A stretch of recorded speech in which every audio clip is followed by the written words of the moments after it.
কি হয়েছে? কি হয়েছে? আমার জ্বর হয়েছে। আহা শোনা গো আমার। ডাক্তার বলেছে বেশি বেশি আইসক্রিম খেতে হবে। আরে এটা কেমন কথা? জ্বর হলে আইসক্রিম খেলে তো সেটা বেড়ে যাবে। না মানে এটা তো সবাই জানে, আইসক্রিম খেলে জ্বর বেড়ে যায়।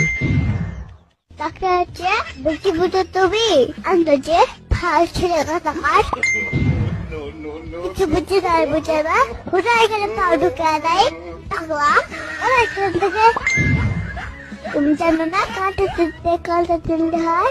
আরে কাঁটা তুলতে না, কাঁটা দিয়ে কাঁটা তুলতে হবে। আর এইটা দিয়ে তুমি কি বোঝাতে চাচ্ছ? এটার মানে হলো ঠান্ডা লাগছে তাই বেশি বেশি আইসক্রিম খেতে হবে তাহলে ঠিক হয়ে যাবে।